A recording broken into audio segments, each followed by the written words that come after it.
My name's Philip Sinclair, living in Tauranga. I've got three great uncles that died over in Europe. My mother's two of her uncles, and my dad's uncle. So what were their names? Mostyn and Rill Fleming were the mother's uncles, and dad's was Jack Jamison. Right, so what can you tell us about them? Well, Most and Rill Fleming were from an Otago family, and they had four sisters and two other brothers. And Moss was a town clerk at Alexandra. He was in his 30s. And Rill was he'd been farming, but he was a stock buyer at the time in the Balclutha area. Jack Jamison was a auctioneer at Palmerston North, from the farming family there. So these were mature men with careers. Yes, yes. And so they decided to go off to the war. Yes, they were. Youngest was 26. Excuse me. When he left, died at 28. The next died at 31, and the other one at 38. Yes, so we tend to think often of World War I soldiers as being incredibly young. I mean, at my age that does sound incredibly young, but it's still mature. Yes. So they made a considered decision. It wasn't hot-headed rushing off to war. It looks like that. Jack Jamison, incidentally, was one son with six sisters. So they lost their only brother, which was rather sad. But what was I going to say?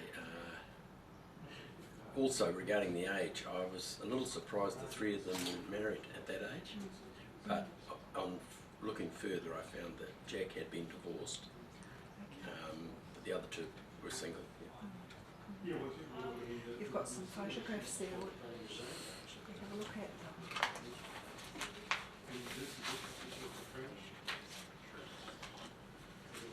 I'll show you in the order that they died. This is Rill, the younger of the three. He went over before his older brother. And where are we going? There? Yes, thank you. Yeah, here.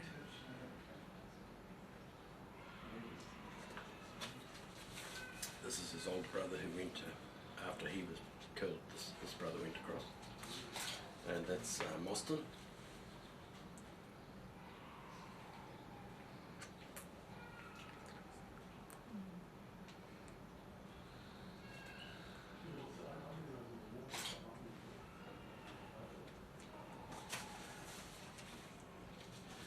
Now we've got two shots of Jack Jamison, different angles.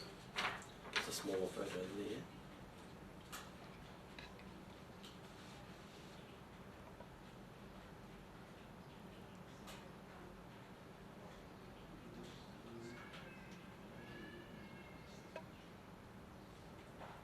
So what years were they killed? So that was in the order of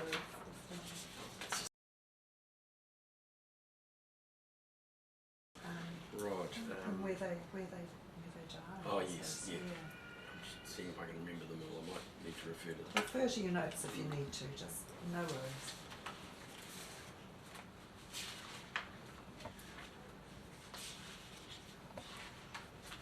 Okay, Rill, the first one we talked about, he died on the 15th of November 1916 in France, and his memorial is at Armentières.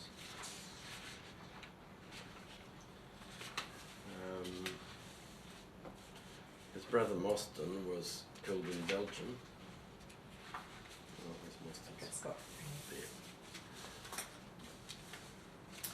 And he died aged 31. Sorry, with the wrong one. Have to do these in some sort of order.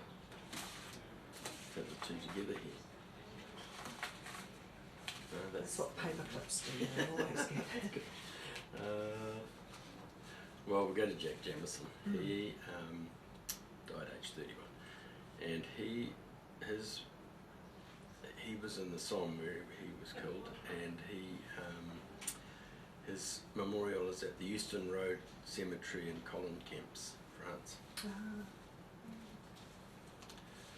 Yeah, Mostyn's must be hooked into the back of one of these. Here we go.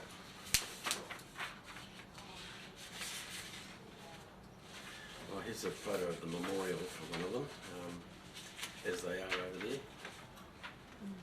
Okay. And this is in Polkapelle, Flanders.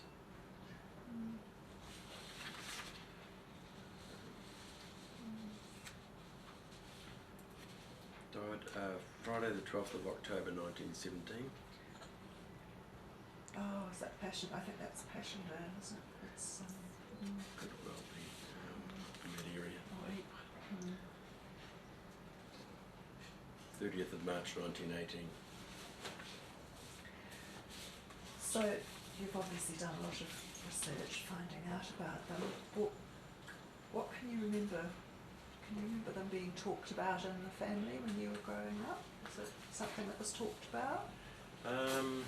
Not a lot, but I remember the odd thing like that, as I say, my grandma losing her only brother, and there were 6 girls. I remember with Rill, who was the farmer and stock buyer, when he was overseas, Mum said that his sheepdog in Otago let out a howl and vanished, and then they found out a week or 2 later that was when he died. Oh. So that always, in my childhood memory, I thought, oh, that's yes. Makes you remember those sort of stories. Sort of the hair stands up on the back of your neck. Yes, that's an unusual story. Yeah. But no, there wasn't a lot spoken about them. If we'd asked when our parents were alive, we would have got a lot more. But I've only sort of wanted to find out more as I've got older. Yes, that's how it goes. And then in the last week, once this was coming up, I found so much more. Yes. Quite a number, just by googling in the full name with the middle name. It's about 8 websites come up, and then of course you can go from there. Yes, there's been a lot. National Archives have been very good putting things online, and it is easier to find out now than it was before. What do you think the effect was on the family having these losses? And you said about your grandmother losing her only brother. Well, they were close families, but I think they were quite resilient as well. Their parents had brought them here about 20, 30 years before, in the 1870s. So they had to be those sort of survivor type people, I think, to do that pioneering. Yes. And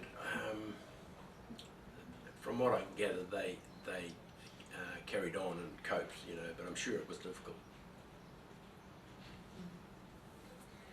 Yes. Well, thank you very much for coming in. Is there anything else you'd like to say? Because sometimes people have afterthoughts that are really interesting. Perhaps the piece I got from the Otago paper, which was published this year, when they were doing a different person each week, it reveals a bit about their background, makes it the story more human. So would you like to read that out for us? Okay. These ones here. Here we go.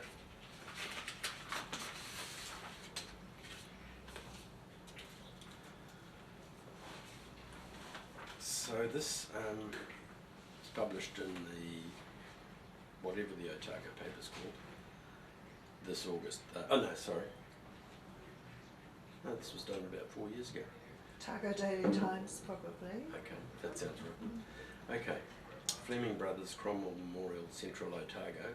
Corporal Mostyn Fleming was born in Mostyn Cottage, Arrowtown, 10th of June 79, third son of James and Elizabeth Fleming. His father was the gold receiver and clerk of the court in Arrowtown until 1884, when he was moved to Cromwell to carry out the same role. Before enlisting, Corporal Fleming was a town clerk for the Alexandra Borough Council. He embarked from Wellington on 5th of April with 24th Reinforcements Otago Infantry Regiment D Company, and died of his wounds on 12th of October 1917, like so many others on that ill-fated day. In this Settlers Museum in Alexandria is a large framed photograph of Corporal Mostyn Fleming. He was reported as wounded on the 12th of October and has succumbed to his injuries. Corporal Fleming left with, well, we've said that. He took a very prominent part in any work in Central Otago that had for its object the welfare of the community, and was exceedingly popular in the Alexandria and Cromwell districts. He took a keen interest in church affairs and was at one time a lay reader in the Anglican Church. His brother, Lance Corporal Rill Fleming, was killed in action a little over 12 months ago. Now, the bottom piece is about Rill. Corporal Rill Fleming, killed, was 28 years of age. For some time before his enlistment, he acted as Clutha buyer to Mr. Peter Cameron, meat exporter of Dunedin. Prior to that, he was engaged in farming at Roma Harper and Catlins. He was the youngest son of the late Mr. James Fleming and his mother at present residing in Dunedin, while his brother is now in Trentham Camp. Corporal Fleming enlisted in the mounted section of the 9th Reinforcements as a private, and in Egypt was transferred to the infantry with the rank of corporal. He was a good athlete, an excellent horseman, and has distinguished himself at running, cycling and football. He is also remembered on the Clutha War Memorial.